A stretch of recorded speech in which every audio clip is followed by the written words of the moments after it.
하나님 아버지 감사합니다. 이렇게 또 월요일 날 저희가 모여서 함께 말씀을 나누고 또 그 역사와 진리를 통해서 더 깊이 하나님의 마음을 알려고 합니다. 이 시간에 성령께서 운행하여 주셔서 우리 안기호 목사님을 통하여 말씀하시는 그 말씀들이 참으로 우리 가슴에 닿고 또 우리 지성에 닿아서 하나님의 놀라우신 한 건 한 것마다 역사하시는 아버지의 그 마음을 깊이 알고 우리가 행할 수 있도록 인도하여 주시기를 원합니다. 아멘. 하나님 아버지, 오늘 이제 사사기를 나갑니다.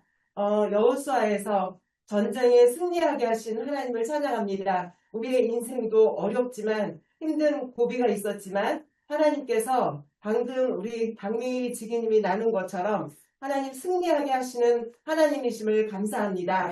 우리가 이 말씀을 귀로 듣고 또 머리로 아는데 그치지 않고 우리의 삶 속에서 정말 그 말씀이 살아 움직이고 하나님이 해내심을 하나님이 역사하심을 간증하는 우리가 될 수 있도록 오늘도 역사하여 주시기를 원합니다. 우리 엄지기님 너무나 아프신 가운데 있는데 방사선 치료 가운데 주께서 함께하여 주시고 우리 아멘. 윤경호 지기님 옆에서 간호하며 하나님 아버지 모든 일을 처리하실 때 주님 지혜와 명철을 더하여 주시고 마음의 담대함을 더하여 주시며 하나님 아멘. 치유의 역사가 일어나며 특히 마음의 평강과 오히려 주님을 향한 더 마음이 깊어질 수 있는 귀한 시간들이 될 수 있도록 건강을 지켜주시고 모든 상황을 지켜주시기를 간절히 원하고 바라옵나이다. 감사합니다. 주님, 우리 말씀 듣는 시간 주셔서 감사합니다. 우리 모두 한 사람 한 사람 축복하여 주시고 말씀으로 살아내는 저희를 되게 하여 주시옵소서.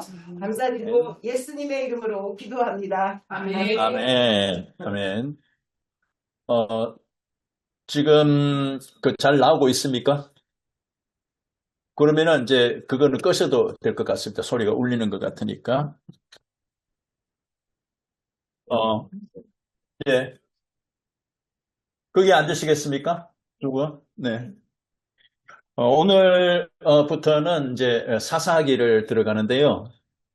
사사기 내용이 이 교재에 두 권짜리 제2권의 사사기가 이만큼입니다. 네. 이 권이 어디까지냐면 사무엘 하까지인데, 그래서 다윗왕 나오는 데까지인데, 이 사사기, 여호수아 사사기, 그리고 사무엘 상하로 이제 연결되는 이 부분이 이제 그렇죠. 그래서 사사기가 역사와 지리로 볼 때는 제일 지리적 정보가 많은 그런 그 책이에요. 그러니까 우리가 이제 교회에서 사사기를 공부할 시간이 많지 않잖아요. 그러니까 사사기를 제대로 읽지 않고 그냥 뭐 핵심적인 메시지만 이제 지나가는 경우가 많아서 성경이 이야기하고 있는 지리적 정보, 지리의 정보를 잘 알지 못해요. 이제 여러분들이 사사기를 역사와 지리로 보는 이제 공부하는 시간을 가지셨으니까 이번에 이 공부할 때 사사기는 집중을 좀 해 주셔야 됩니다. 지리적 정보가 이스라엘의 전 지역으로 퍼져 있기 때문에 바짝 좀 긴장하시고 교재도 열심히 좀 봐주시기를 바라고요. 성경도 열심히 읽어주시기를 바랍니다. 우선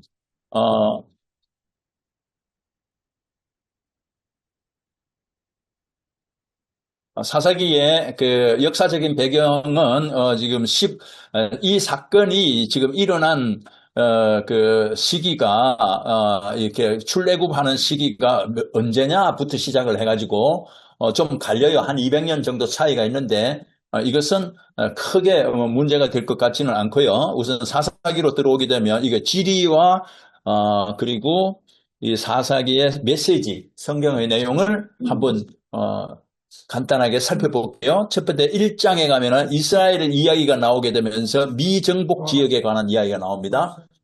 정복하지 못한 지역의 이름이 쭉 나오는데 그 정복하지 못한 지역 때문에 그곳에 살고 있는 주민들과 섞여서 살면서 결국은 사사기에 참 암울한 그런 사회가 이제 진행이 됩니다. 그리고 이제 큰 대사사 위주로 운니엘과 에훗이라고 하는 사사가 있습니다. 운니엘부터 사사는 시작하죠. 그리고 다음에 이제 왼손잡이 에훗 이렇게 되는데 그 장수가 드빌과 여리고입니다. 드빌은 헬몬 그 예루살렘에서 지금 갑자기 이름이 생각이 안 나려고 그러는데요. 예루살렘에서 아래쪽으로 내려가면은 아브라함이 묻혀 있는 장소 헤브론. 예. 헤브론 밑에가 드빌이에요. 네, 생각났어요. 헤브론 밑에가 드빌이에요. 그리고 그 다음에 에훗은 여리고 성 중심으로 이렇게 활동했습니다. 자, 장소를 기억을 하시기 바랍니다. 드빌은 어디냐고요? 중앙산지에서 헤브론 밑에 있는 데가 드빌이에요. 그곳에서 운니엘이 활동을 했어요. 그리고 여리고의 에훗은 여리고인데 여리고 성에서 활동했는데 이것은 왜냐하면요 저쪽에 암몬에 있는 왕의 지배를 받게 되면서 여리고 성에서 이렇게 에훗이 이제 역사가 일어납니다. 그 다음에는 사사 드보라 이야기가 나오잖아요. 여자 사사입니다. 드보라 사사인데 이것은 그 위치가 다볼산입니다. 여러분 다볼산 이야기를 앞으로 많이 듣게 되는데요. 다볼산은 특별히 사울과 연관이 참 많습니다. 사울, 다볼산. 그리고 그 다음에 이스르엘 골짜기가 있습니다. 이스라엘 골짜기. 여기에서는 기드온이 이스라엘 골짜기에서 활동을 했고요. 그 아들 아비멜렉이에요. 그러니까 아비멜렉은 사사가 아닙니다. 스스로 왕이 된 자예요. 자기가 왕 되겠다고 해서 기드온이 자녀를 70명이나 둔 거는 기억하시죠? 예, 그 중에 아비멜렉이 스스로 왕이 되겠다고 해서 자기 빼고 69명을 다 죽였어요. 예, 그래서 스스로 왕이 되겠다라고 한 거고요. 아비멜렉은 사사가 아닙니다. 그 다음에 입다가 나옵니다. 입다는 기생의 그 자녀로 이렇게 일컬어지죠. 그러니까 뭐라 그럴까요? 서자죠, 서자. 서자라서 자기 형제들에게 굉장한 차별을 많이 받고 너는 우리 집안에 뭐 이렇게 기웃거리지 말어라고 하는 바람에 집에서 쫓겨나서 길르앗이라고 하는 동네에서 이렇게 그 한량들하고 함께 지냈던 사람이 입다예요. 그런데 이스라엘에 전쟁이 일어나게 되니까 이 입다를 불러서 네가 우리를 구하면 너를 장군으로 만들어주마라고 이야기했던 입다입니다. 그 다음에 여러분들이 너무나 잘 아는 삼손과 드릴라 이야기 나오죠. 이게 삼손 이야기가 나옵니다. 그리고 이게 이제 소렉골짜기예요. 소렉골짜기. 소렉골짜기는 다윗 왕과 골리앗의 전쟁이 있었던 바로 그 옆에 있는 데예요. 그러니까 아주 거기가 전부 지금 우리로 이야기하면은 평지 말고 약간의 그 골짜기들이 이렇게 쭉 있는 그 중앙산지하고 평지하고 평야하고 그 사이 구렁으로 되어 있는 그 지역입니다. 셰펠라라고 하는 지역에 몇 개의 골짜기가 있는데 거기에서 이제 우선 삼손 이야기가 나오게 됩니다. 삼손은 그 셰펠라 지역을 휘젓고 돌아다녔어요. 왜냐? 그래도 가나안 블레셋 사람들이 삼손을 어떻게 할 수가 없었어요. 삼손이 극도로 교만해졌겠죠. 내가 이렇게 휘젓고 돌아다녀도 얘네들이 나를 어떻게 하지 못하네? 그리고 실제로 삼손이 괴력이 있었으니까 이런 것들이 지금 이 지역이 여러분들이 이제 좀 이해를 해야 되는 지역들입니다. 즉 대사사 위주로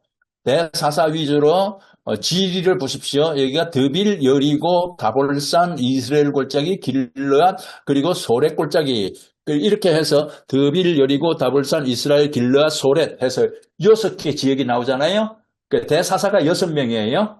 대사사가 6명. 그 지역을 여러분들이 좀 이제 봐주시기를 바라고. 그리고 사사기 17장부터 21장까지 가게 되면은 두 지역이 나오는데 매우 의미심장한 두 지역이 나오게 되는데 하나는 단이고 하나는 기브아예요. 자, 그 이 단에서는 한 어떤 사람이 미가라고 하는 집안에 들어가서 그 집안의 제사장이 돼요. 집안의 제사장이 되고 그 집안에는 그 미가 집안에는 에봇도 있고 그리고 에봇도 있고 그 깔고 말 안장에 깔고 앉았던 신, 예? 예? 크게 좀 말해봐요. 드라빔. 드라빔. 오케이. 드라빔을 라헬이죠. 라헬이 깔고 앉았던 거 아니에요? 그런데 이 드라빔도 섬기는 거예요. 에봇은 뭐예요? 에봇은 여호와 제사장의 옷이 에봇이잖아요. 그리고 여호와 신이에요. 드라빔은 뭐예요? 그 드라빔은 그쪽에 그 지역에 있는 샤머니즘이에요. 그러니까 두 개가 함께 있을 수가 없는, 전혀 있을 수가 없는 그런 두 개의 신을, 종교를 지금 한 집안에서 섬기는 거예요. 무엇을 말하느냐? 완전히 우리한테 좋은 거면은 이것도 좋고 저것도 좋아요. 네. 우리 가정에 복이 될 만하면 우리가 원하는 것이 해결된다고 한다면 이 신도 좋고 저 신도 좋고 다 좋아요. 이런 상황이 된 거예요. 그리고 또 하나, 그로 인해서 단 지파라는 사람들이 이 블레셋에 밀려서 산 골짜기로 쫓겨 있던 단 지파가 갈 데가 없으니까 자기들이 그 블레셋 지역을 이렇게 받았으면 그 지역을 어떻게든 어렵지만 내가 해치고 꼭 이 땅을 차지하리라 이렇게 돼야 되는데 좋은 게 좋지. 한 말씀 드리면 어려운 건 하나님 뜻이 아니네. 쉬워야 하나님 뜻이 되는 거예요. 그래서 쉬운 길로 가자. 이건 너무 힘들어. 힘든 건 하나님 뜻 아니야. 그러면서 쉬운 길로 간다라고 하면서 가다가 누구를 만나느냐? 이 단 지파 5명 파수꾼들이 미가의 집에 들렀어요. 미가의 집에 들러서 이제 그게 하나의 이야기가 되고 나서 그 다음에 이 단 지파가 저기 위에 있는 현재 있는 그 위에 있는 그 라이스라고 하는 지방에서 평생 군인도 없고 전쟁도 없었던 평화롭게 살고 있었던 백성들을 무자비하게 죽여버리고 단 지파가 그쪽으로 옮겨가요. 그런 일이 지금 벌어지는 것이 이 사사기 후반에 있습니다. 그리고 그 다음에는 19장에서부터 21장까지는 베냐민 전쟁이 나오게 되는데요. 왜 베냐민 전쟁이 맨 마지막에 이렇게 기록이 되어 있을까를 우리는 한번 생각을 해봐야 돼요. 베냐민 전쟁은 레위인의 첩 때문에 생긴 전쟁입니다. 레위인이 첩을 뒀어요. 레위인이 첩을 뒀는데 이 첩이 바람을 피워가지고 자기 친정으로 도망을 갔어요. 그러니까 이 레위인이 그 첩을 데리러 갔어요. 데리러 갔다가 데리고 와서 돌아오는 곳에 기브아라고 하는 곳에서 유숙을 하게 됐는데 거기에 살고 있는 기브아에 있는 남봉꾼들이 이 첩을 융간한 거죠. 그리고 새벽에 이렇게 문턱에 손을 대고 첩이 죽었죠. 첩이 죽게 되니까 이 레위인이 이 기브아를 떠나서 와가지고 죽은 첩의 시체를 12토막을 내어서 12지파에게 보내는 거죠. 보내는 거죠. 그러면 그때에 이 레위인이 속한 데가 에브라임 지파거든요. 에브라임 지파가 제일 강성했어요. 이 베냐민 지파에게 너네들 그 남봉꾼들을 내놔라 라고 처벌을 하겠다라고 했는데 이 베냐민 지파의 지도자들이 우리 편인데 잘못한 거 없어 이래 된 거예요. 우리 편이야. 옳고 그런 것이 없이 내 편은 잘못한 게 없어. 그렇게 되니까 11지파하고 베냐민 지파하고 전쟁이 난 거예요. 전쟁이 나서 성경은 그것을 기록하고 있습니다. 21장까지 기록하고 있는데 베냐민 지파가 나중에 600명만 남게 되고 전멸을 해요.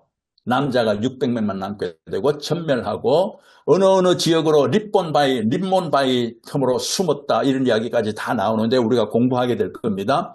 그러니까 그때서야 아차 이거 한 지파가 다 멸족되게 생겼구나라고 해가지고 길르앗 지역에 직초의 축제가 벌어지고 있는 길르앗 지역에 가가지고 여자들을 400명 정도를 보쌈해가지고 와서 베냐민 지파를 다시 살려놓고 또 200명도 그런 식으로 해서 600명을 살려놓는 일이 맨 마지막에 베냐민 전쟁이에요. 그런데 여러분 제가 드리고 싶은 이야기는 이런 스토리가 중요한 게 아니고요. 바로 오늘 제일 중요한 이 17장에서부터 21장으로 연결되는 이 부분이 저는 사사기의 정점이라고 생각해요.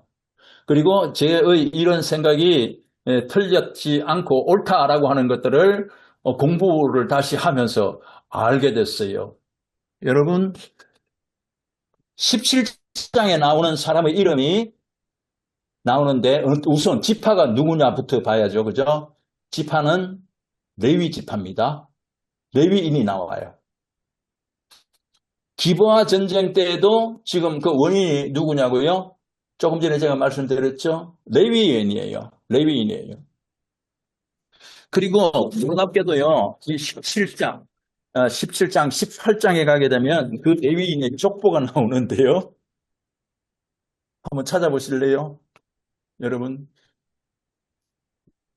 내가 지금 그 메모는 안 해왔으니까 여러분이 찾아주시기를 바라는데 제가 지금 제 핸드폰을 못 만져요.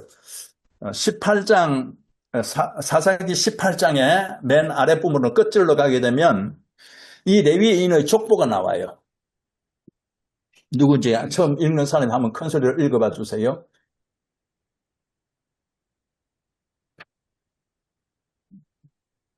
찾았어요? 사사기 18장 아랫단으로 내려가서 맨 마지막 절 정도에 가게 되면 레위인 족보가 나와요. 네, 일부러 지금 여러분들에게 찾게끔 하려고 하는 겁니다. 모세의 손자 게르솜의 아들 요나단. 네, 권인숙지기가 지금 이야기하고 있어요. 모세의 손자 손자. 게르솜의 아들인 요나단과 네, 누구의 아들? 요나단이에요. 자, 다시 한번 여기 이 자리에서도 한번 읽어봐 주세요. 누구 읽으실 분 없으세요? 찾으신 분? 모세의 손자요 게르솜의 아들인 요나단과 예. 그의 자손은 단지파의 제사장이 되어 그 땅 백성이 사로잡히는 날까지 이르렀다. 오케이. 요나단이에요. 요나단. 이 레위인 17장, 18장의 원인을 제공한 사람이 요나단인데 그 사람이 누군지를 보세요. 모세의 아들. 모세가 누굽니까? 모세의 아들 게르솜의 손자예요. 와, 놀랍지 않으세요? 네, 모세라고 한다면 이스라엘 지파의 왕보다도 어떤 그 당시에는 제일 가는 지도자잖아요. 모세. 그 모세의 손자, 모세 집안이야. 모세 집안의 손자야. 그러니까 멀리 떨어져 있지도 않은데 그 손자가 지금 이 17장에 있는 이 미가 신상 파동이 제가 조금 이따 나중에 말씀드리겠습니다만은 이것으로 인하여 온 이스라엘 전체에 그 나쁜 영향을 주는 그런 원인을 제공한 사람이 되는 거예요. 사사기 17장, 18장 이거를 제가 오늘 이제 그 뒤에 있는 이 19장, 21장도 매우 중요한 의미 있는 장입니다만은 17장, 18장에 나와 있는 이 레위인, 둘 다 레위인이라고 그랬죠. 이 레위인이 너희 패락으로 인해서 레위인이 자기의 그 자리를 지키지를 못하니까 이런 상황이 되는 거예요. 온 한 가정의 문제가 아니라 한 지파의 문제가 되어버리고 온 예루살렘 이스라엘 전체의 문제로 바뀌어져 버리는 것을 우리는 보게 되는 거예요. 이게 그 모세가 이런 모든 타락을 내 후손이 할 거다라고 생각을 했겠습니까? 사사기의 역사는 이게 맨 뒤에 적혀져 있지만요. 이게 사사기 초입에 발생한 사건이에요. 모세의 손자밖에 안 되잖아요. 모세가 죽고 나서 여호수아 전쟁이 있고 여호수아 전쟁이 있고 난 그 다음에 바로 사사기로 연결되니까 모세가 죽었으니까 모세 다음에 아버지가 모세의 자녀고 그 다음에 자녀가 이 요나단이란 말이에요. 그래서 사사기 초입이에요. 사사기 초입에 이런 사건이 발생한 거예요. 그리고 이것이 계속해서 영향을 주는 겁니다. 여러분, 레위인이 누구냐? 하나님의 절대적인 진리를 목숨을 걸고 그거를 수호해야 될 책무를 지고 있는 거예요. 우리 모세 오경과 연결해서 말씀을 드리면 이 땅에 하나님의 나라를 만들어내서 하나님의 통치가 이루어지는 의와 공도를 행할 수 있는 그런 하나님 나라를 만들어가는 것을 자기의 삶의 목표로 삼는 사람들이란 말이에요. 레위인. 이들은 일반 장사하는 사람들에 속하지도 않았고 농사 짓는 사람들에게 속하지도 않았고 성전에서 말씀을 연구하고 성막을 보호하고 성전의 일을 했던 사람들이잖아요. 요즘식으로 말하면 사역을 하는 사람들은 교회의 장로들이나 목사들이나 이런 분들을 말하는 거예요. 기름 부음 받은 자들을 말하는 겁니다. 그런데 이들이 자기의 소명을 잃어버리고 정통성 있는 영적 후손이 되어야 될 사람들이 오히려 레위인 보세요. 이 단 지파의 레위인 그 17장에 가면 자기 먹을 것 때문에 가요.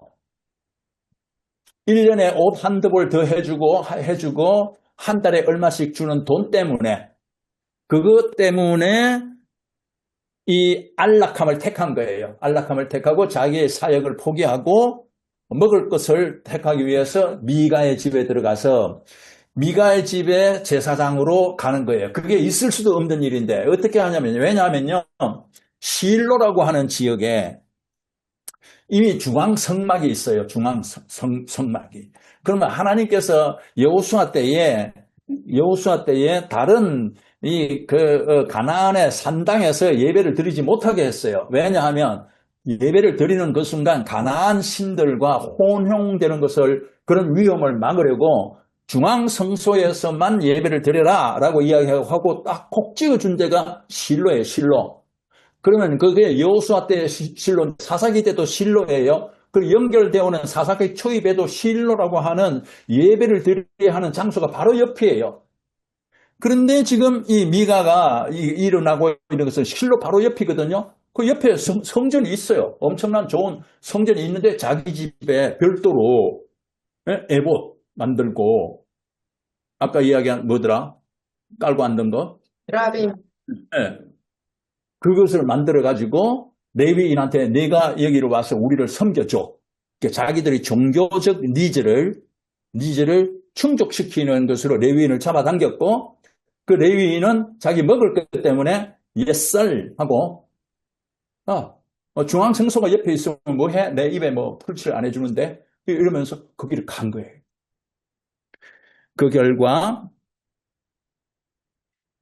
한 레위인이 미가의 집에 가서 미가의 집을 혼합종교로 만들어버렸고 그리고 그것이 단 지파에게 연결되잖아요. 단 지파가 또 그 에봇과 깔고 앉는 거 뭐라 그러세요? 자꾸 드라빔. 네, 드라빔을 가지고 뺏었어요. 뺏으니까 힘에는 힘. 미가가 힘이 세가지고 그러더니 단 지파가 더 힘 세니까 야 조용히 해. 예? 한마디로 뭔데요? 미가가 쫓아왔단 말이에요. 미가가 쫓아왔는데 뭔데요? 그 조용히 하세요. 안 다치려면. 이러니까 끽소리 못하고 미가도 주저앉았고 이 레위인은 옳은 것을 주장을 해야 되잖아요. 그러면 안 됩니다라고 이야기할 사람도 옳시구나 하면서 한 집안의 제사장 되는 것보다는 한 지파의 제사장 되는 게 내가 더 좋지. 조그만한 교회에 전도사 하는 것보다 대형 교회에 담임 목사 하는 것이 더 좋지. 그렇게 진행이 되면서 따라간 거죠. 절대적 진리를 포기해버린 거예요. 그 결과가 단 지파가 평화로운 백성들을 다 죽여버리고 이스라엘 백성 전체에게로 이렇게 전념이 되게 만드는 거예요. 윤리가 사라져버리는 거예요. 하나님의 윤리가 사라져버리고 사람의 윤리가 지배해버리는 그런 하나님의 나라를 만들어야 되는데 사람의 나라가 되어버리는 형국이 되었다. 이게 사사기의 핵심입니다. 그래서 왕이 없었다라고 이야기하는 거예요. 여러분, 그런데 왕이 없었다는 말을 너무 종교적으로만 생각하지 마세요. 왕이 없었다라고 하는 말은 내게 적용을 시키면 내 감정대로 한다. 우선 내 판단대로 한다라고 하는 겁니다. 기준이 없어. 내 행동에 기준이 없고 성경 말씀이 기준이 되어야 하는데 성경 말씀이 기준이 아니라 내 판단이 기준이 되는 거예요. 근데 내 판단의 99%는 내 감정입니다. 내가 기분이 좋으면 오케이, that's good. 내 기분이 좀 상하면 안 돼. 그런데 그 기분이 좀 상하고 감정을 상하게 하는 건 뭐냐? 전부 나의 이기심을 깎아내리는 것들이에요. 내가 이렇게 하고 싶은데 내 명예를 좀 드럽혔다든지 내 말을 무시당했다든지 또 아니면은 내게 어떤 손해가 원하지 않는 손해가 왔다든지 모든 것이 판단의 기준이 내 본의로 되어 있는 거예요. 자기 본의. 자기 본의로 판단하는 때가 왕이 없는 거예요. 종교적인 용어로 생각하지 마십시오. 그러면 그 왕은 누구냐? 우리는 우리식으로 판단하지 못하고 그 왕은 누구냐? 그것은 온전한 이제 모세오경과 연결이 되면요. 온전히 하나님께서 마땅히 들으실 걸로 생각한 이스라엘 백성들에게 말씀해 주신 그 율례와 규례를 지키는 것. 순종, 하나님의 말씀에 순종하는 것이 그것이 왕이 원하시는 것이고 그 온전한 그 순종을 누가 하셨느냐? 이스라엘 백성들은 그렇게 수없이 이야기를 해도 못했지만 온전히 나에게 주신 말씀으로 제대로 받아들이고 이 땅에서 하나님의 나라가 왔다라고 선언한 사람이 예수 그리스도세요. 그러니까 우리는 예수 그리스도가 우리의 생명을 살리기 위해서 죽음에서 죽으시고 부활하셨다. 이것을 어떻게 해석을 하셔야 되느냐 하면요. 내가 예수를 믿음으로써 예수의 가치관이 나의 가치관으로 되어야 된다는 거예요.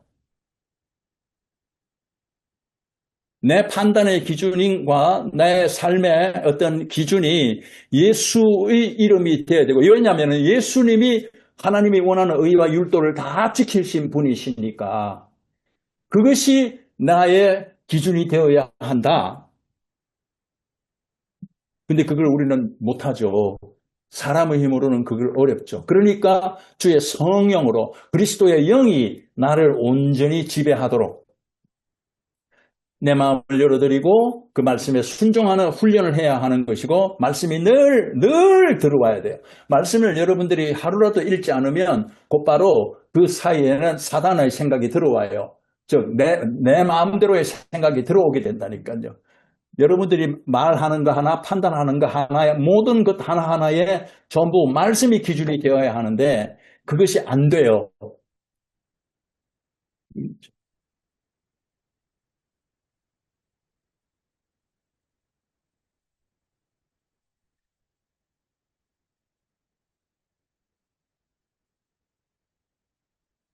저는 사사기 공부는 이제 이 17장에서부터 21장으로까지 진행되는 이 레위인의 그 파멸, 레위인의 한 레위인의 파멸이 말씀을 마땅히 지켜야 될 그리고 여러분과 내가 마땅히 지켜야 될 사람들이에요.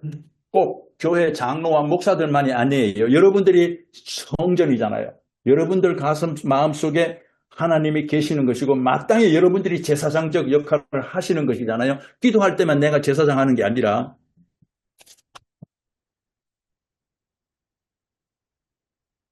잠깐만요. 네, 여보세요? 주차장에 차를 좀 빼야 됩니까?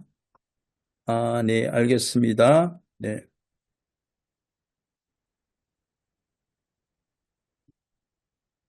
저쪽에 있는데 조금 이따 뺄게요. 자, 그래서 강조합니다. 다시 강조하는데요.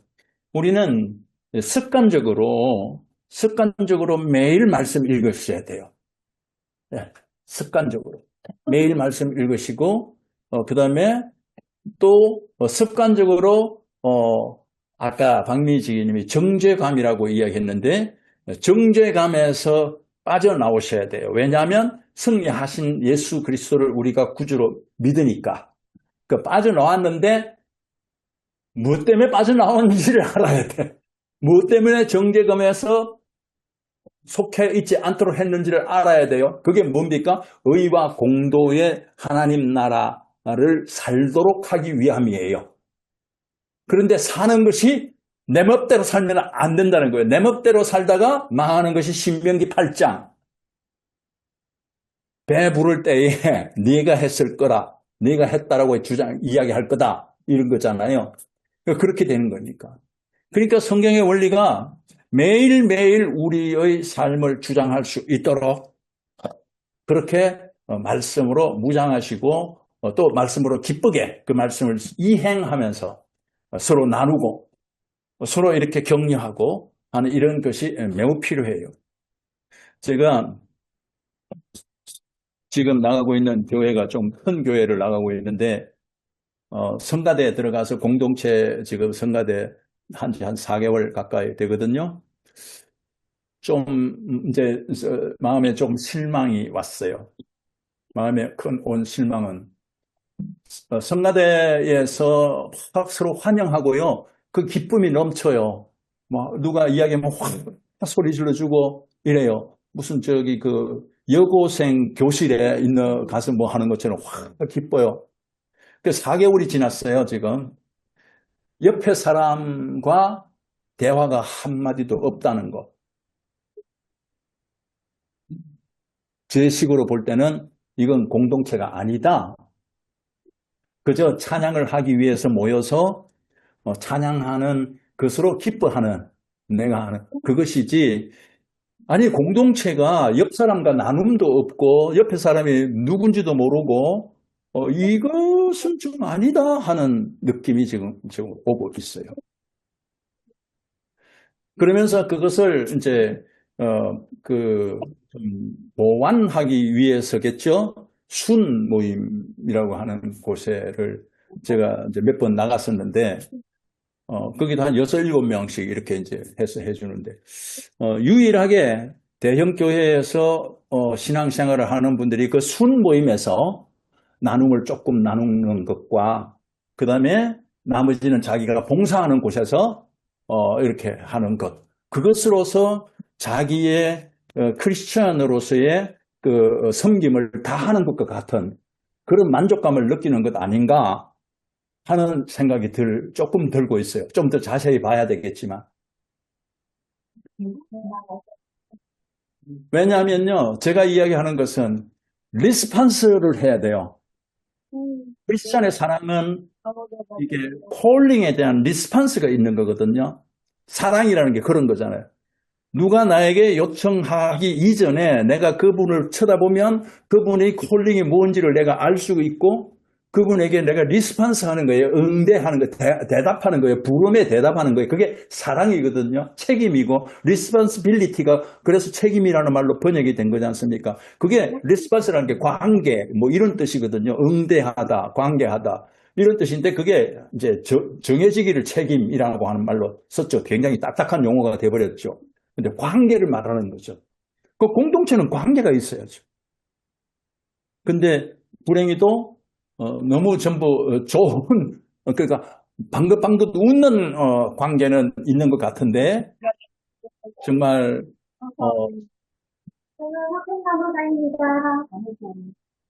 네. 아니 저한테 이야기하는 게 아니라 어저께 제가 예, 김선숙 지기님 음성 소개 좀 해주세요. 어저께 윤성호 이제 병원에 가서 음해는 보지를 못했고요. 이제 그 윤성호 지기하고 만나서 이야기 나누고 간절히 기도하고 왔어요. 근데 제 입에서 이런 기도가 나왔어요. 하나님, 아버지, 윤성호에게 음해되는 전부입니다. 윤성호에게 음해되는 전부입니다. 그러니 꼭 살려주세요. 이런 기도가 나왔다. 그리고 윤성호에게도 이야기했어요. 환자는 자기가 절망스러웠다고 스스로 절망하는 게 아니라 간병하는 사람 표정을 보고 절망을 더 느낄 수도 있으니까 네가 절대적으로 내 판단으로 기도하지 말고 성령의 인도하심으로 기도해. 말씀으로 기도해야 된다. 다 읽는다. 의식이 들어오든 안 들어오든 들어올 때다. 환자는 나를 간병하는 사람의 표정을 다 읽는다. 그러니까 읽으니까 그렇게 하지 말고 성령으로 기도해라. 무장해라. 얼마나 좋은 기회냐. 다른 사람들은 일주일에 한 번씩 이렇게 한다고 그러는데 집중적으로 하루 매일매일 해가지고 이분 일주일 동안 내가 죽는다고 이야기했는데 일주일 동안 견뎠잖아. 그리고서 이제 오늘부터 치료 들어가잖아. 그러니까 그 소망이야. 이게 소망이야. 연명이라는 말을 나한테 했거든요. 본인도 그걸 연명으로 알고 있는 것 같다고 그래서 아니 그렇게 생각하지 말고 그렇게 했어요. 본인이 간호사거든요. 근데 저는 갔다 오면서 이런 생각이 들었어요. 비록 작은 이 미팅 만남이지만 정말 간절하게 기도할 수 있고 아픔을 나눌 수가 있고 그런 것이 참 맞겠다. 요즘 제가 큰 교회에 뭐더라? 한옥 목사 새로운 교회 목사님 말씀은 좋으세요. 강해 설교이시고 저도 이렇게 목사님 설교를 들으면서 참 목사님 설교 좋다라고 생각해요. 그러나 이게 그 교인으로서의 삶은 아닌 것 같다 하는 충분하지가 않다 하는 생각입니다. 여기까지 저는 우리 믿는 신자들이 본인이 하나님이 우리를 이끄시는 목적을 잃어버리면 너를 레위인으로 불렀는데 너를 말씀을 읽고 말씀을 전파하고 말씀 보고의 길이 될 수 있도록 레위인으로 불렀는데 레위인이 먹는 거, 입는 거, 돈 버는 거 여기에 훌훌거리고 따라가면서 그것을 목적을 잃어버리니까 한 가정, 한 지파, 한 나라까지 다 이렇게 되는구나. 이 점을 이 사사기가 우리에게 그걸 가르쳐 주면서 왕이 없어서 그렇다라고 이제 이야기합니다. 그러니까 절대적으로 우리는 말씀이 내 삶을 이렇게 주장하실 수 있도록 비워놓고 특히 부부간에 저도 참 그게 잘 안 돼서 말을 한번 할 때 바로 안 받았으면 좋겠어요. 사모님이 저한테 무슨 말 하면 제 아내가 저에게 말하면 내가 바로 탁 이야기하지 말고 그냥 한 30초 있다가 이야기하고 또 필요한 꼭 말하지 않아도 되니까 말하지 않아도 그렇게 가정에서 먼저 레위인으로 가정에서 레위인으로 그렇게 만들어 가시면 좋겠다 하는 생각을 합니다.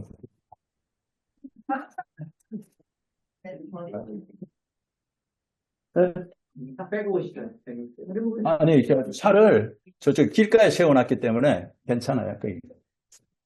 모르겠어. 아니, 이제 뭐 자기들 집에 가기 전에 정리해달라고 이야기하는 거니까 그 엔지니어링 협회 앞에 넣어놨거든. 그거 괜찮아요. 네.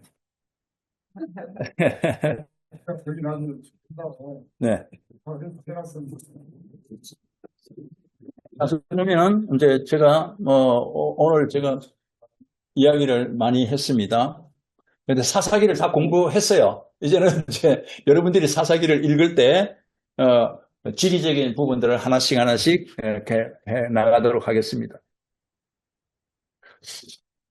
이게 지금, 애굽에 있는, 애굽에 가면은 유적지가 크게 두 개가 있어요. 카르낙 신전이라고 하는 데가 큰 게 있는데 이게 카르낙 신전의 벽입니다. 벽. 그 벽에 보면은 카르낙 신전은 시인 왕조. 그러니까 어, 이제 요셉을 알지 못하는 출애굽 당시에 모세 때가 시인 왕조 때. 그 시인 왕조의 그 왕들이 그 왕조가 계속 되는 동안에 이 카르낙 신전을 만들어서 애굽의 왕이 곧 신이었으니까 이곳에 자기들이 했던 그 업적들을 다 기록을 해놨어요. 그런데 여기에 세티 1세가 비록이 있고 투트모스 3세의 비문이 있는데 투트모스 3세의 비문은 여러분 그 출애굽기 교재 1권에 이 성경의 역사와 애굽의 역사, 이집트의 역사를 비교해 놓은 표가 있어요. 거기 보면은 투트모스 3세 때에 가나안 땅을 정벌하는 이야기가 나오게 되고요. 그 다음에 세티 1세 때는 솔로몬 왕이 이루어 놓은, 그러니까 남북 분열 시대에 여로보암 왕을 쳐부셔가지고 솔로몬 왕이 이룬 그 금으로 만든 방패니 성전 입혀놓은 거 다 뺏겨간 하루아침에 망하게 만든 왕이 세티 1세예요. 그런 것들을 지금 어디다 적어놨느냐? 이게 벽에다가 다 적어놨다. 그리고 지금 이것도 역시 그 카르낙 신전의 벽의 모습이에요. 메르넵타 전투 경로가 이렇게 다 적혀져 있어요. 상형 문자로 되어 있는 것을 고고학자들이 다 이렇게 번역해서 옮기니까 여기가 라피아고 셈이고 요새고 뭐 이런 말들로 다 이제 표현이 되어 있는 거고, 그 다음에 여기도 스핑크스 앞에 있는 비석인데요. 여기 까만 부분으로 되어 있는 부분이 있죠. 여기에 그 당시에 이스라엘이라고 하는 이름이 적혀져 있는 거예요. 지금 이게 스핑크스니까 약 한 1500년 전, BC 1500년 전, 네, 그 정도가 되는 거예요. 부분이 이스라엘에가 기록되는데 일부러 지워가지고 깜빡이 된 거예요? 아니요. 그 부분을 이제 알 수 있도록 한 거죠. 네. 자, 그리고 이제 사사기의 이 전체적인 상황을 좀 봅시다.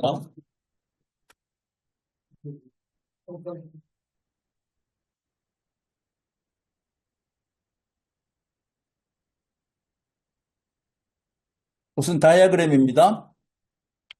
1장에는 제비뽑은 땅을 이야기를 하고요. 미정복된 도시의 이름을 이야기를 하고 있습니다. 이 미정복, 그러니까 정복하지 못한 도시의 이름이 결국은 문제가 되는 거예요. 그게 문제가 됩니다. 처음에는 이들이 가나안 족속들이 힘이 약해서 유다 지파에 나무 패는 자, 우물 깃는 자로 이렇게 같이 일했어요. 그러다가 이들이 세력을 키우면서 나중에는 대등하게 되더니 이제는 나중에는 이스라엘 백성들을 오히려 유혹해서 자기의 종교로 귀속시켜버리는 이런 상황이 되면서 이 굉장히 이제 그 복합 종교로 변해버리는 거예요. 이스라엘 백성들이 아까 제가 말씀드렸던 좋은 게 좋은 거야. 이 신도 좋고 저 신도 좋아. 복만 준다면 난 다 할 수 있어. 이제 이렇게 바뀌는 거로 가게 되는 겁니다. 우선 유다 운니엘은 이 관계를 좀 아십시오. 메소포타미아에 있는 구산 리사다임이 적군이에요, 적군. 그 다음에 베냐민 출신의 에훗, 왼손잡이 에훗입니다. 왼손 에훗은 요단강 건너편 모압 땅에 있는 왕 에글론의 지배를 받을 때였어요. 그리고 에브라임 지파에 있는 여자 사사 드보라는 하솔 왕 야빈의 군대대장 시스라와 전투할 때였습니다. 이들이 두 사람이 적군이에요. 그리고 이제는 기드온입니다. 기도 많이 할 때 기드온 성경책에 나와 있는 기드온 그거 같은 거예요. 여기 므낫세 지파예요. 므낫세 지파인데 여기는 미디안 족속과 전쟁입니다. 그리고 여기에는 세겜에서 아비멜렉이 자기 아들이에요. 아까 처음에 말씀드렸듯이 70명의 아들 중에 다 69명 자기가 다 죽여버리고 스스로 왕이 된 자예요. 세겜에서 왕 선언을 했어요. 그리고는 길르앗 땅에 있는, 길르앗 땅은 어디냐? 요단 동쪽 저쪽에 갈르앗, 옛날에 야곱이 하란에서 넘어오면서 야곱의 삼촌과 함께 약속했던 땅, 갈르앗이라고 하는 그 지역의 이름이 길르앗으로 변했는데 그 땅에 가서 지금 입다가 살았어요. 서자예요, 서자. 입다는 서자. 그런 여긴 요단 동쪽에 모압 조금 위에 있는 암몬 왕, 암몬과의 전쟁에서 승리하게 됩니다. 그 다음에 여러분이 아는 단 지파의 삼손이에요. 그리고 이때는 블레셋과 싸우게 됩니다. 여러분, 단 지파가 힘이 없거나 그런 사람들이 아니었다는 것을 알게 된 것이 이 단 삼손의 이야기도 이 초입에 관한 이야기거든요. 그 사사기 초입에 관한 이야기인데 아까 일어났던 그 단지파 이야기 17장에 있었던 단지파도 사사기 초입에 얼마 차이 안 날 거예요. 고고학자들이 성경학자들이 연구해 놨을 텐데 그러면 삼손이 단지파의 대표되는 장군으로서 삼손의 위력이 온 이스라엘의 위력을 떨치고 블레셋의 위력을 떨치고 있을 텐데 힘이 없어서가 아니란 말이에요. 그 같은 종족이니까. 같은 지파니까 단지파 사람들도 열심히 거기에는 제대로 된 이렇게 군인들도 많고 병사들도 있는 거예요. 용맹한 자들이 있단 말이에요. 그런데 그들이 블레셋 사람들에 의해서 이 골짜기로 쫓겨가 내려오지도 못해. 자기들이 이 땅을 차지해라 라고 하면서 블레셋 평야 지역까지를 이렇게 여호수아가 배정해 줬는데 못 내려오고 거기서 웅크리고 앉았다가 아까와 같은 사람, 좀 편한 데 없어. 이게 하나님 뜻이 아닌가 봐. 하나님 뜻이 아니라고 생각한 거예요. 하나님 뜻이 아닌가 봐 라고 하면서 편한 길로 간 거예요. 그 다음에 이제 17장, 18장에 관한 이야기는 아까 제가 말씀드렸으니까 넘어가도록 하면서 진행할게요. 여기에 보면은 이제 이 사사기의 기록은 이 사사 여기로부터 시작해서 쭈루루루루 이렇게 12명의 사사가 기록되어 있는데 빨간 글로 되어 있는 데가 이렇게 대사사고 작은 글로 검정 글자로 되어 있는 것은 소사사입니다. 소사사는 성경에 기록한 내용이 적어서 소사사예요. 예. 그리고 그때의 대적을 여러분들은 이제 좀 기억을 하시기를 바랍니다.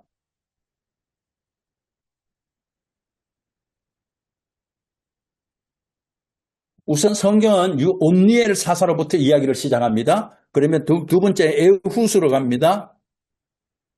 온니엘 가고 에후스로 가고 그 다음에 사사 드보라로 갑니다. 그 다음에 기드온으로 갑니다. 기드온에서 돌라로 거쳐서 야일로 갔다가 입다로 갔다가 다시 시계 반대 방향으로 삥 돌아서 입산으로 갔다가 아셀로 갔다가 그 다음에 압돈으로 갔다가 삼손 이렇게 오게 됩니다.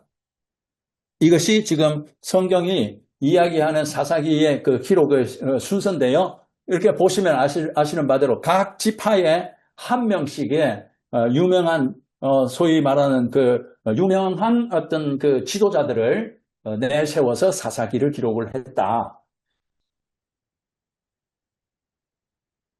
네, 대형 사사는 이렇게 파란불로 되어 있는 데가 지금 대사사입니다. 자, 우선 에훗과의 전쟁인데요. 에훗은 왼손잡이, 에훗은 지금 요거 이야기 먼저 해야 돼요. 이스라엘 지파들이 이 사사기 1장에 가게 되면은요, 유다가 올라가서 베색 지방을 차지하는 이야기부터 나옵니다. 그 이야기는 잠깐 지나가도록 할게요. 그리고 이 부분은 제가 잠깐 지나가도록 할게요. 그리고 유다 산지 초기 상황과 운니엘에 관한 이야기를 하겠습니다. 운니엘을 보면은요, 여기에 사사기 1장 8절에 유다 자손이 예루살렘을 쳐서라고 하고 유다가 헤브론에 거주하는 가나안 족속을 쳐서 헤브론이 여기에 있어요. 헤브론 여기 기랏 야르바에 있더라. 여기 헤브론. 그리고 밑에 조금 내려오면 여기가 드빌이에요. 드빌.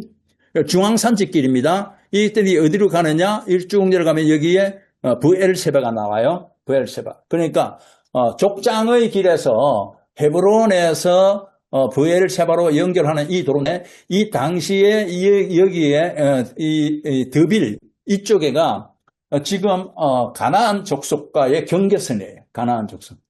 흩어져 있는 가나안 족속.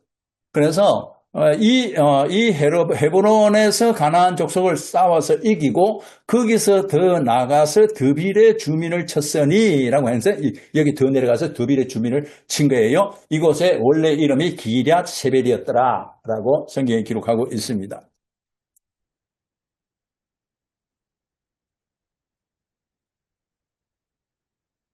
자, 갈렙이 헤브론을 점령하는 것은 여호수아 때에 이제 이 땅을 내게 주소서라고 이제 이야기를 하고 난 다음에 헤브론 땅을 갈렙에게 이렇게 허용을 했고, 갈렙은 예루살렘에서 또 헤브론을 점령을 했죠. 그리고 요 드빌은 누구를 시켜서 점령을 했느냐? 조카인 운니엘을 시켜서 점령을 한 거예요. 장군이 운니엘이에요.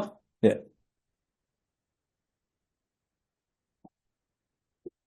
여기가 기럇 세벨입니다. 운니엘이. 그래서 갈렙이 말하기를 기럇 세벨을 쳐서 그것을 점령하는 자에게 내 딸 악사를 아내로 주마라고 이야기했는데, 그때의 조카 그나스의 아들인 갈렙의 아우요 그나스의 아들인, 그러니까 조카죠. 조카인 운니엘이 이곳을 점령을 해서 갈렙이 자기 딸 악사를 아내로 이렇게 주었다.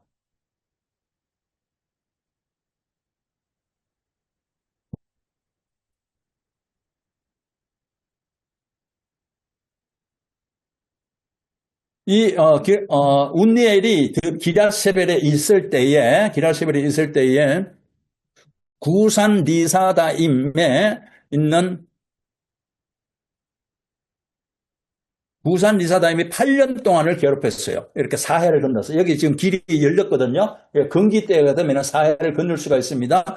이곳에 와서 8년 동안을 괴롭혔기 때문에 여기에 운니엘이 나가서 전쟁에서 이겼다라고 하는 이야기가 첫 번째 사사 이야기입니다. 그리고 사사에게는 운니엘 사사의 이야기는 이렇게 이야기하고 있습니다. 한 사사의 사이클을 이야기하는데 범죄했습니다. 복합신앙으로 범죄하는 거예요.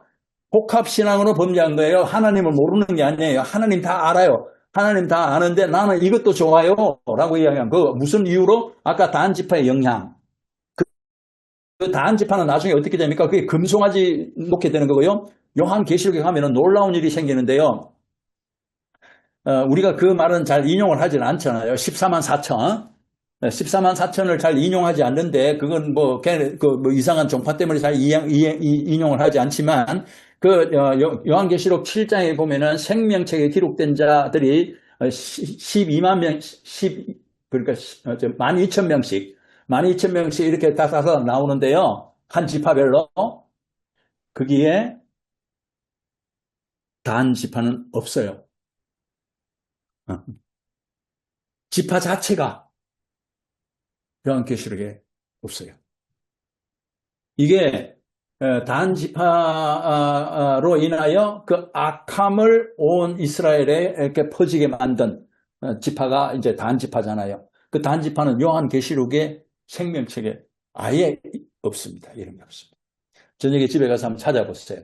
요한계시록 7장인가? 이렇게 읽으면 14만 4천이라고 핸드폰에 치면 바로 그 장이 나오잖아요. 그 주르륵 씌어서 내려보면 그게 단 지파가 없어요.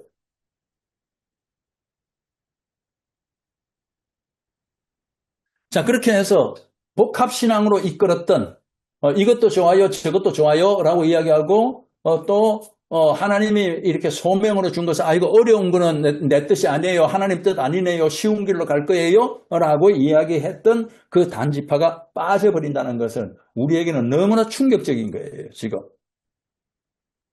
우리도 그런 경우가 많잖아요.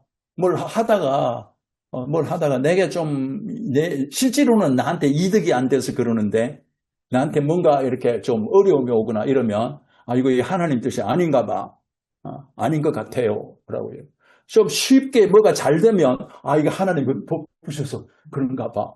이렇게 이야기하잖아요. 그거하고 상관없다니까요, 그거. 하나님의 의와 공도가 내 삶에서 일어나느냐, 안 하느냐가 그게 평가의 기준이고요. 그것을 공의로 심판한다 그런 거예요.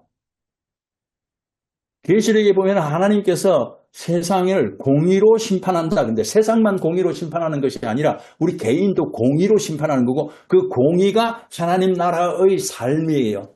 하나님 나라의 삶으로 살았느냐.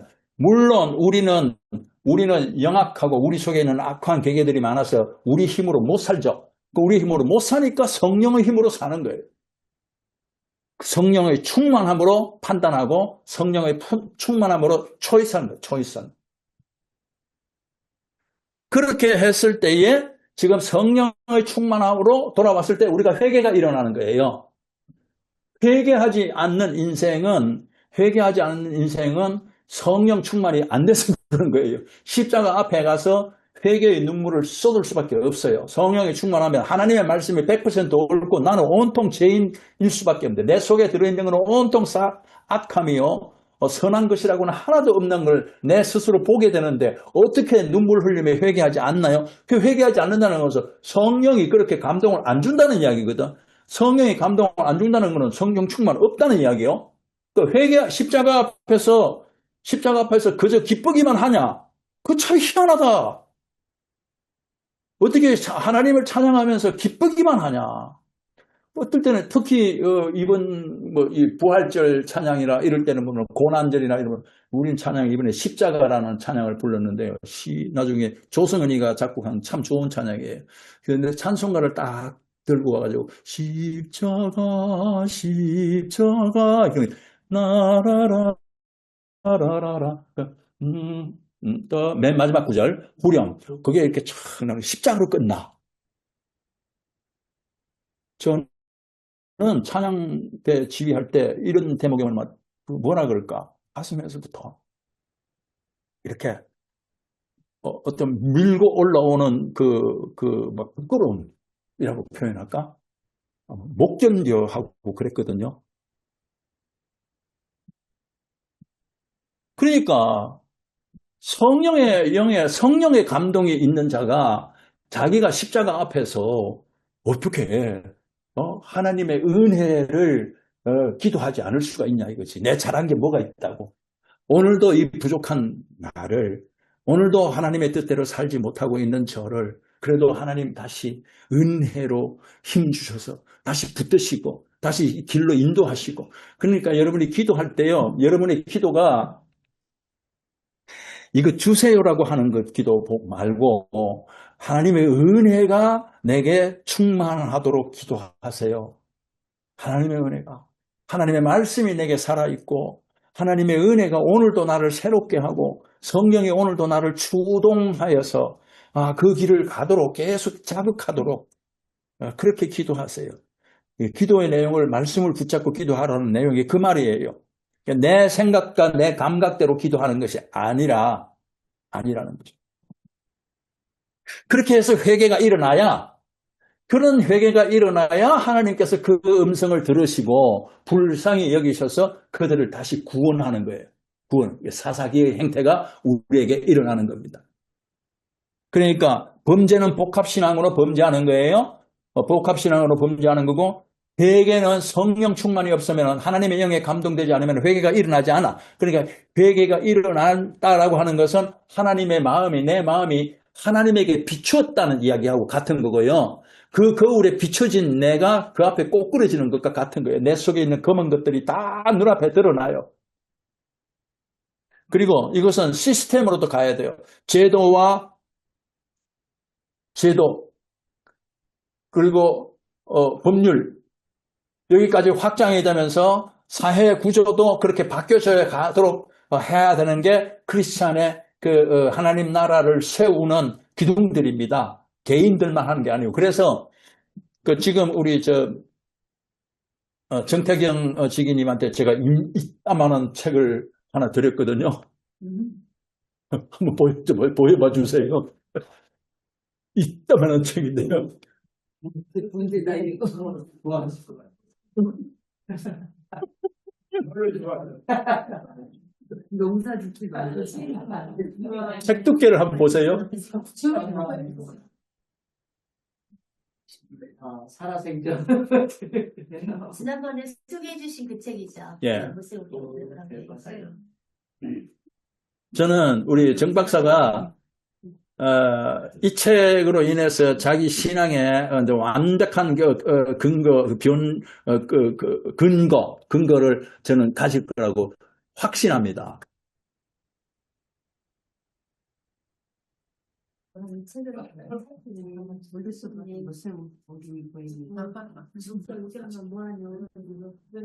보여주세요.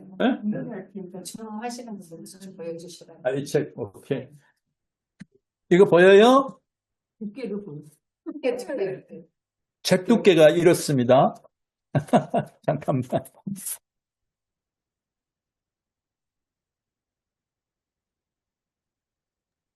이거 보여요? 네. 이게 1500페이지예요. 언제 다 읽어요? 이거요? 모세오경, 창세기, 출애굽기, 레위기, 민수기, 신명기를 읽으면서 이걸 읽으시면 돼요. 모세오경. 그래서 이제 말씀드리는데요. 주먹. 우선 우리 중에 정태경 지금 모델이 될 거예요. 그 독감 쓰시는 거예요? 독감 써서. 내려 주시고요. 박미지 음소거 해 주시고. 저거 왜 그러냐면요. 끈기가 필요해요. 턱이 이만큼 되기 때문에. 그리고 우선 첫째, 학구열이 있어야 돼. 그런데 여러분, 믿는 것과 아는 것이 다른 거라고요? 전혀 다르지 않습니다. 믿는 것은요, 옛날에 우리 어머니, 할머니들은 글자도 잘 모르니까, 그러니까 그저 자기의 종교성에 의해서 목사님이 말씀해 주시는 그 말씀 몇 마디, 찬송가 몇 마디로, 찬송가에 나와 있는 가사 몇 절로 자기의 신앙의 모본으로 삼죠. 그것으로서 그분은 그게 한계였으니까. 그러나 그 신앙을 내가 나쁘다고 이야기하는 것이 아니에요. 그분은 최선으로 그렇게 좋은 거 이야기 인정해요. 그렇지만 지식이 있는 지식을 습득할 수 있는 분들은요. 아는 만큼 믿는데 세상의 방법으로 아는 게 아니고 하나님의 영으로 아는 것이. 이게 매우 중요해요. 우리가 지금 이 교회에서 성경에서 하나님을 안다라고 하는 이야기는요. 세상의 방식으로 세상의 지식 습득하는 방식으로 아는 것을 말하는 게 아니라 하나님의 영으로 감동되어 아는 것을 말하는 거예요. 그러니까 하나님의 영으로 감동된 게 성경이잖아요. 성경을 주해한 것도 하나님의 영으로 된 거잖아요. 그 성경을 연구한 성령에 의하여 기록되어 있는 성경을 연구한 분들이 주옥 같은 지금까지의 연구 과정들을 다 끌어모아가지고 그것을 정리해서 주석서를 만들어냈는데 그것이 하나님의 영으로 만들어진 주석서들이 모여져 있는 거죠. 그러니까 주석서를 읽어서 그것이 이해가 된다? 하나님의 영으로 이해하는 거예요. 그 세상의 방식이 아니에요. 그러면서 아는 것과 믿는 것이 다른 게 아니고 같은 겁니다. 그러니까 베드로전서에 베드로가 이렇게 이야기하죠. 하나님을 아는 지식과 하나님을 믿는 믿음에서 두 가지가 따로따로 있는 게 아니에요. 하나예요. 하나. 자라거라 그랬어요. 이쪽에서 자라고 저쪽에서 자라고 이렇게 벌어지게 자라는 것이 아니라 하나로 자라거라. 하나님을 믿는 것과 하나님을 아는 것은 같은 겁니다. 그러니까 여러분들이 성경 읽으셔야 되고요. 성경을 읽을 때 제대로 이해 안 되면 역사지리 공부하셔야 되고요. 그러니까 역사지리를 통해서 성경이 재미있어져야 되고 그 다음에 그것으로서도 또 좀 이해가 좀 덜 되고 좀 어려운 부분들이 있어? 그러면은 주석서 봐야 되는 거예요. 여러분 스스로가 성전이 되어야 되는 겁니다.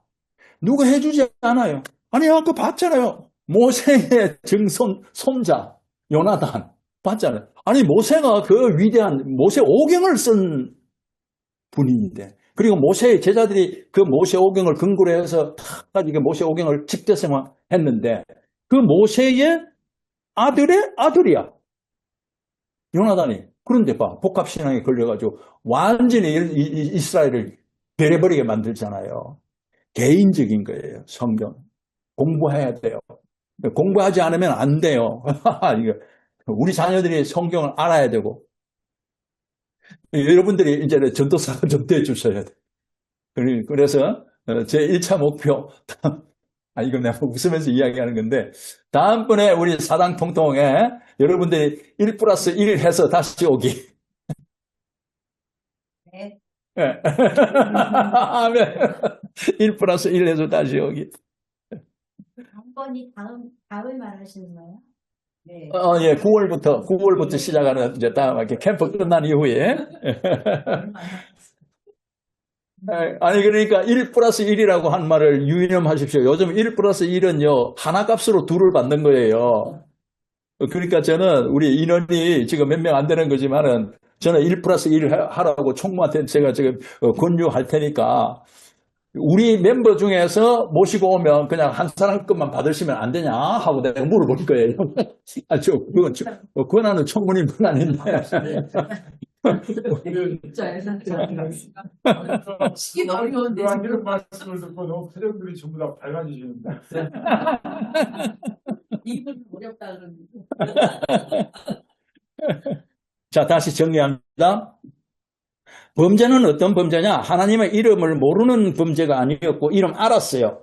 이름 알았는데, 단 지파의 이야기에서 다시 가져온 것처럼, 이름 알고 성경 규제를 잘 아는 레위인이 자기 개인의 부족함을 메우기 위하여 그 소명을 버리고, 이것도 좋아요, 저것도 좋아요, 라고 한 것이, 그게 범죄입니다. 그게 우상이에요. 곧, 다른 신도 함께 섬겼다는 거죠. 여호와의 이름을 부르면서 다른 신도 함께 섬겼다. 우리 역사 지리를 공부한 이미 공부하신 분들은 알아요. 사무엘상으로 가게 되면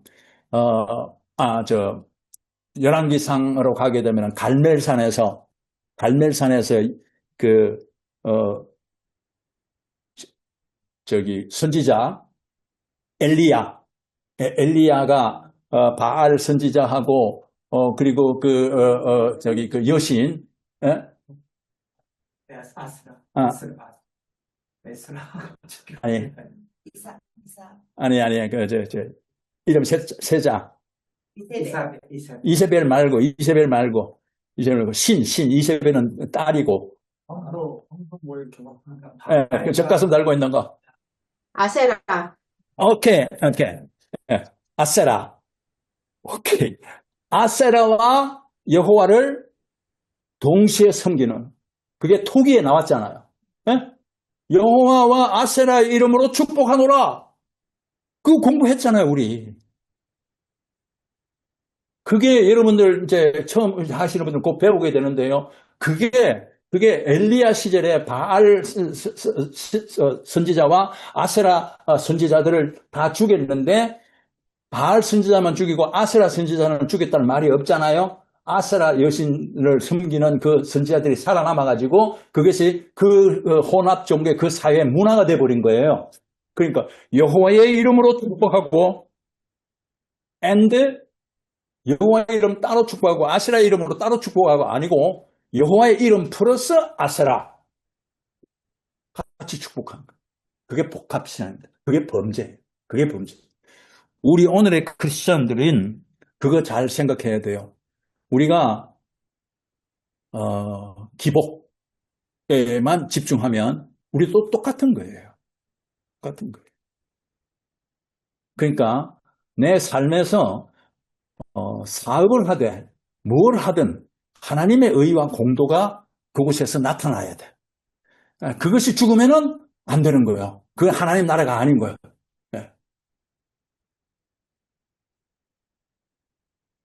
자, 범죄, 회개, 성령의 감동으로 말씀 앞에 딱 부딪히면, 내가 그랬네. 내가 이러네요. 내가 이래요. 하나님 내가 이러네요. 내가 이거 못 벗어나네요. 이러는 거예요.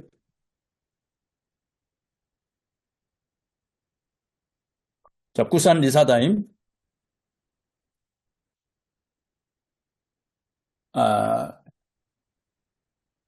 여기에서 이 장소가 지금 그 여기에 있는 드빌이라고 하는 그 장소가 되겠습니다. 그 다음에 이제 에훗입니다. 에훗은 왼손잡이 에훗인데요. 에훗의 위치는 활동했던 위치는 여리고를 중심으로 하는 거예요. 여러분 이제 지도를 이제 많이 보셔서 알죠? 여기 중앙 산지길입니다. 에브라임 산지가 있고 베냐민 산지가 있고 유다 산지가 있어요. 그 밑에 쭉 내려가면 여기 여리고가 있어요. 지난번에 여호수아 공부할 때에 여리고에서 이 중앙 산지길로 올라오는 이 산 길이 4개가 있다고 공부했죠. 4개가 있죠. 지금 어디서 이 사건이 벌어지느냐? 에훗은 왼손잡이 에훗은 여리고에서 벌어집니다. 모압왕 에글론이 딱 와가지고 여리고에 점령을 한 거예요. 그 여리고에 점령을 했는데 이 여리고가 어떤 위치냐면 중앙 산지의 배꼽은 여기에 있는 이 베델과 요쪽 게바 이쪽의 배꼽이지만 요 여리고는 평야의 배꼽이에요. 여기를 딱 누르고 앉아 있으면 무역을 못 해. 길을 딱 차지하고 있어서 아무도 그걸 통행을 못 해요. 그러니까 압박을 심하게 받는 거예요. 에훗이 모압왕 에글론이 이 지역을 점령하고 이스라엘 백성들을 괴롭혔어요. 여리고를 뺏긴 거예요. 그러면 아주 치명적인 거예요. 이거는 이스라엘 백성들이 꼼짝 못해. 모든 경제권이 다 넘어가 버리는 거예요. 지금 마치 이란이 호르무스 해협인가 뭔가를 이렇게 무력으로 딱 하니까 다른 나라들이 지금 꼼짝부터 한꺼번에 30억을 주니 안 주니 하면서 지금 이야기 하잖아요. 그것처럼 지형적으로 그래요.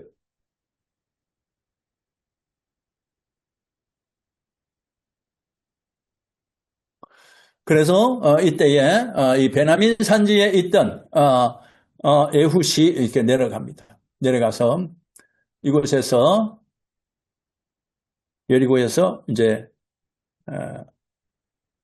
모압왕 에글론을 죽이죠. 뒷간에 만나서 뇌물을 드릴 게 있다라고 하고는 개인적으로 만나서 가가지고 왼손잡이니까 오른쪽에다가 칼을 차고 그러니까 검사했을 거 아닙니까? 검사할 때는 오른손잡이니까 보통 왼쪽을 검사했겠죠. 오른쪽을 감추고 칼을 여기 감추고 가가지고 둘이서 단독 면담을 하면서 칼로 찔렀는데 성경은 그렇게 이야기합니다.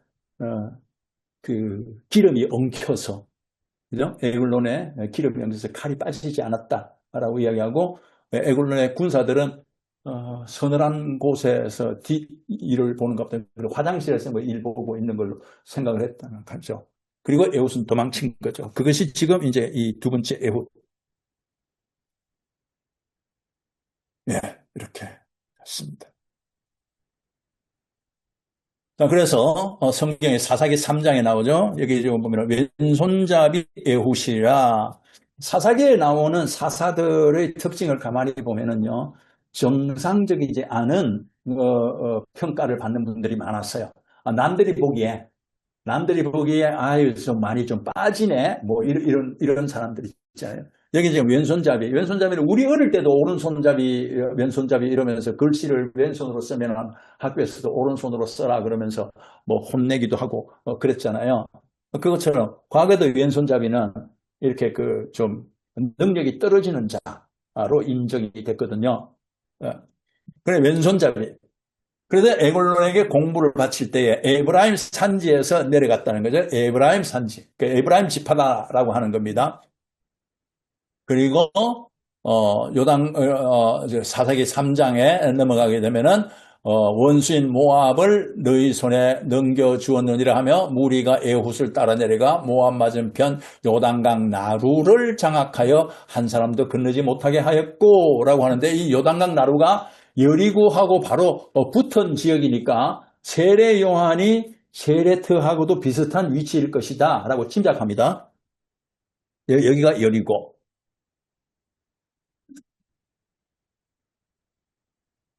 이미지가 나옵니다. 다음에는 이제 사사 드보라에 대한 입장을 볼게요.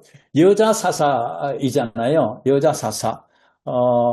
구약 성경에서 여자들을 그래도 구약 성경은 많이 중요하게 취급하고 있죠.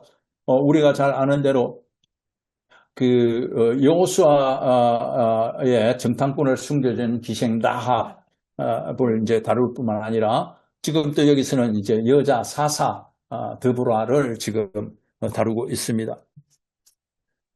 여자 사사는 베델과 라마 사이에 살았다라고 하고요. 그리고 게데스에 있는 바락과 협력했다라고 하니까 여러분 읽을 때 게데스는 어디며 그 다음에 베델과 라마는 어디냐? 이거 이제 잘 모르니까 그냥 휙 넘어가는 거죠. 에이, 뭐 그냥 사사가 살았어 이렇게 넘어가는데 위치를 한번 봅시다.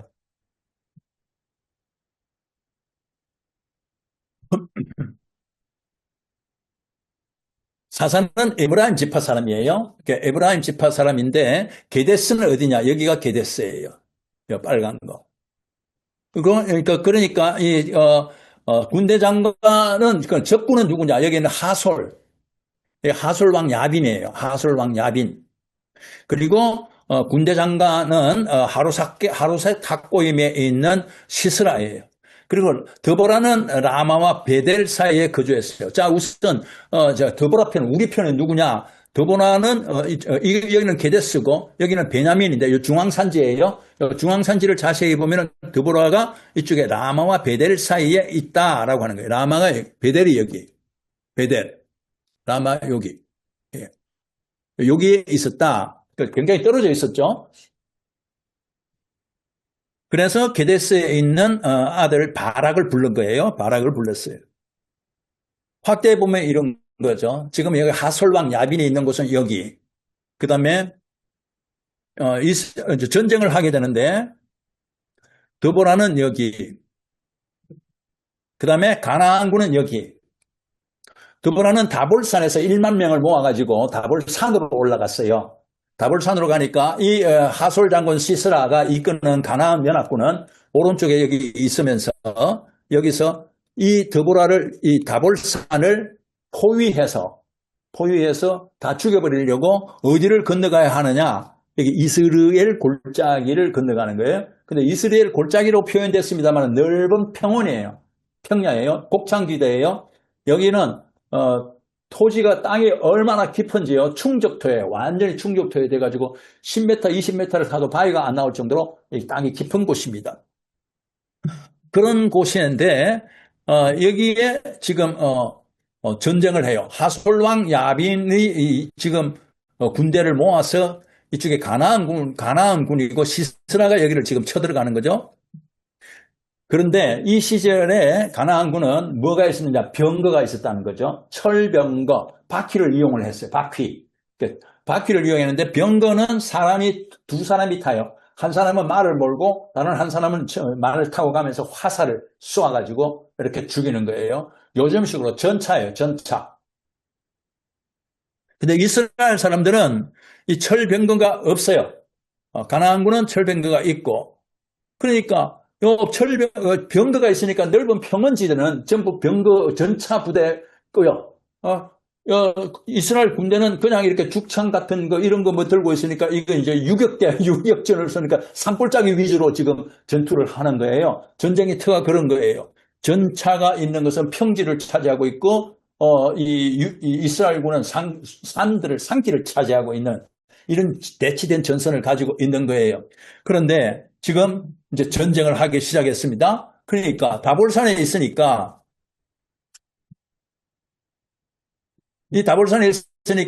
이 평원이니까 가나안군이 전차를 몰고 이스라엘 평지를 쫙 갑니다. 전쟁은 언제 하느냐? 전쟁 언제 합니까? 먹을 게 있어야 하죠. 그렇죠? 그리고 먹을 게 있어야 되면 추수를 했다는 거예요. 추수. 자, 이스라엘의 그 계절을 한번 생각을 해보세요.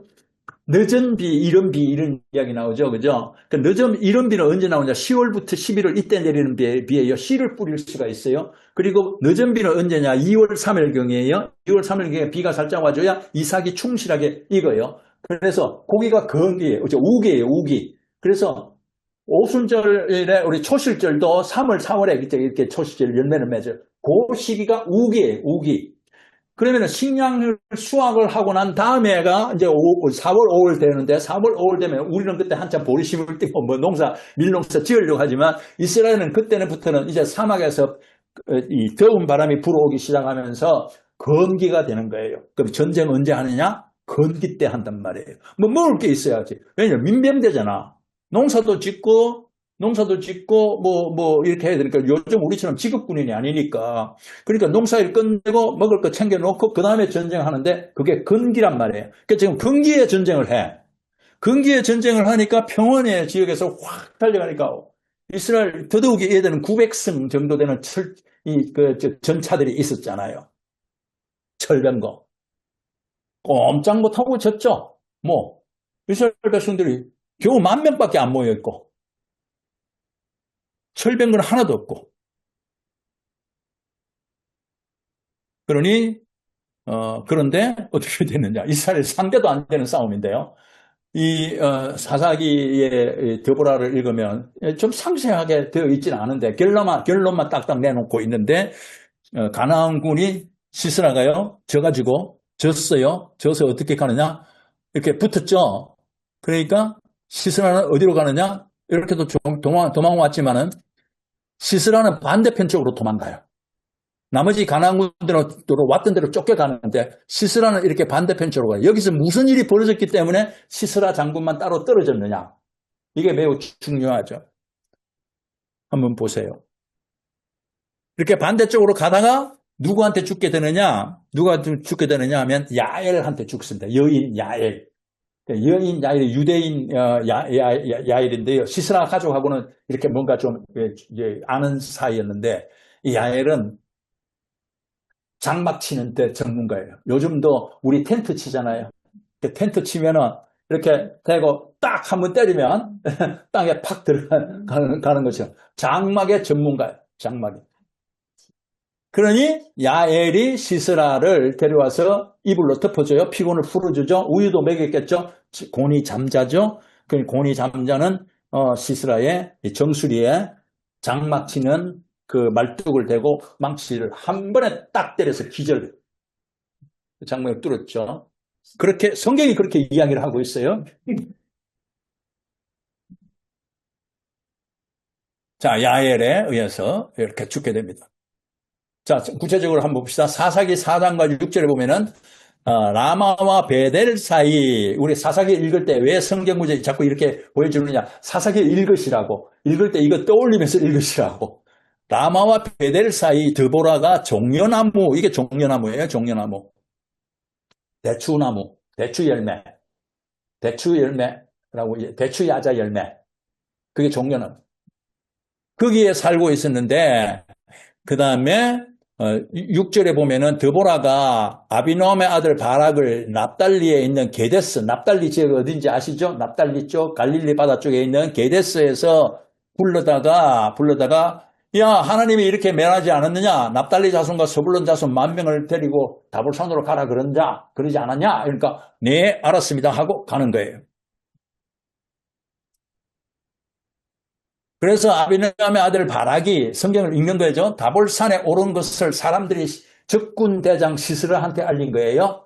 그 시스라가 아까 어디에 있었어요? 이쪽에 있었죠. 그죠? 예, 이쪽에. 그래서 시스라가 모든 병거 곧 철병거 900대와 자기와 함께 모든 백성을 하루색 학고임으로부터 기손강으로 다 모은지라. 그런데 기손강이 어디냐? 이게 기손강인데 기손강이 무언가 이게 이스라엘 평지에 있는 강이에요. 근데 강이 우리가 생각하는 강처럼 크지 않습니다. 그냥 샛강 같은 강이에요. 샛강. 여기서 보려나. 그런데 이 강에 왔을 때에 우리 사사기 5장으로 넘어가게 되는 시를 써요. 시. 사사기 드보라가 전쟁에 대한 시기가 쫙 나오는데 왕들이 와서 싸울 때 가나안 왕들이 먹잇도 물가 다안하게서 싸웠으나 은을 탈취하지 못하였다 하면서 이제 사사기가 시가 쫙 나오는데 여기에서 사건이 지금 우선 많이 일어났어요. 이스라엘 골짜기, 여기 다볼산, 모래산도 기억해야 됩니다. 길보아산 기억해야 됩니다. 다 사울과 연관되어 있는 곳이고요. 모래산과 길보아산 사이에는 기드온 사건이 연관이 되어 있는 것이에요.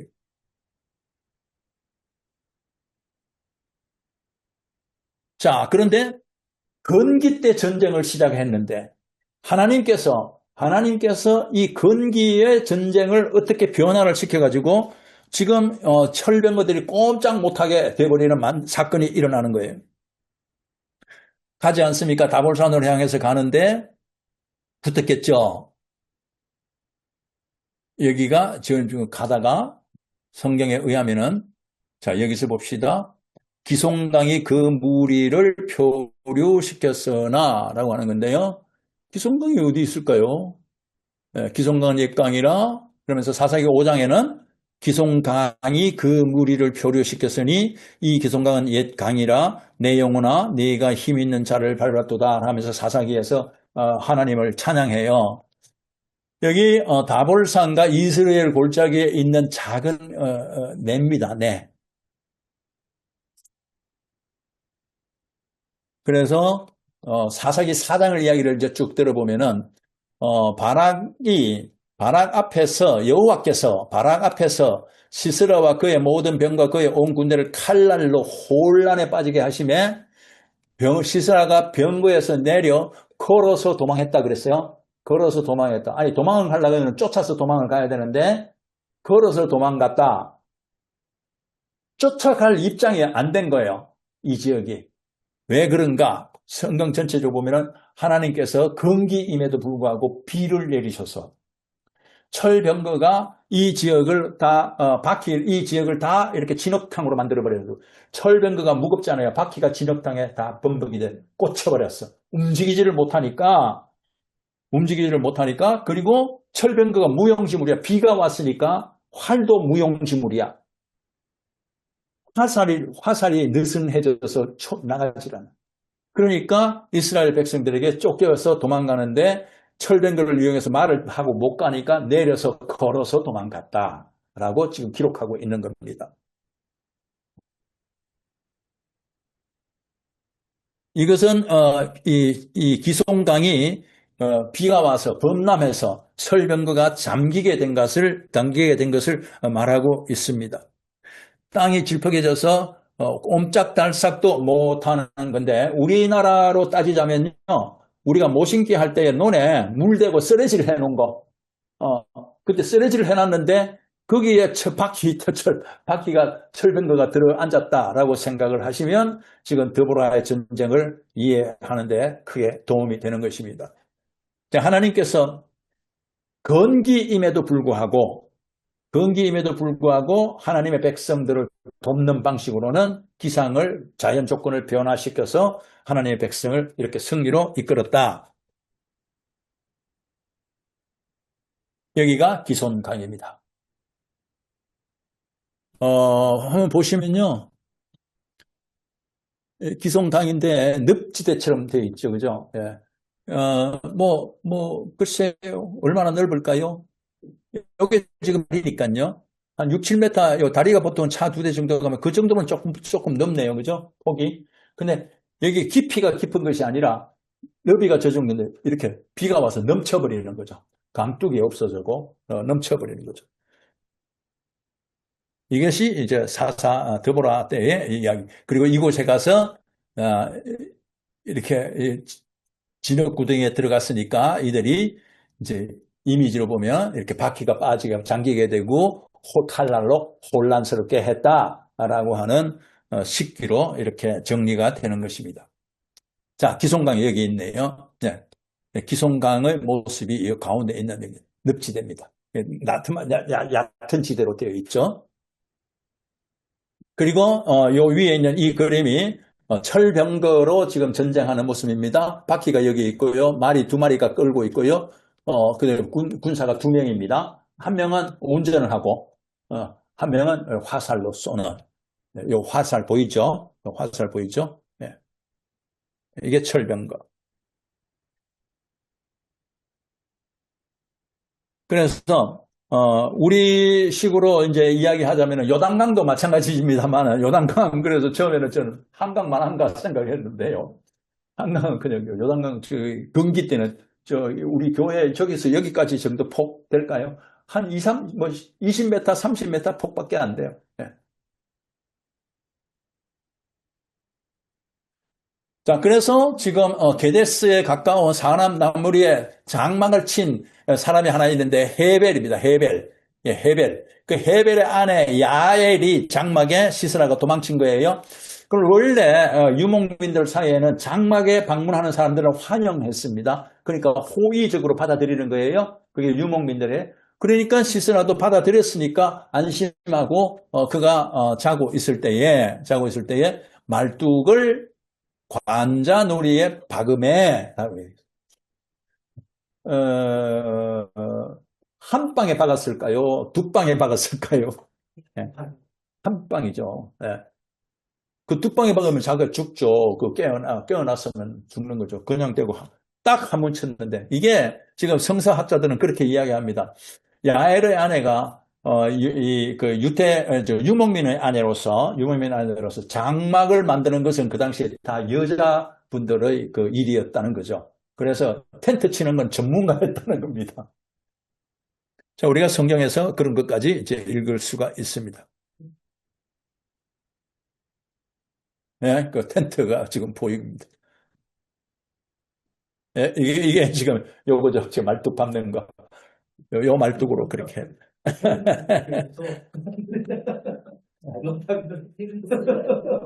자, 네, 여기까지 이제 사사기 1부가 끝났습니다.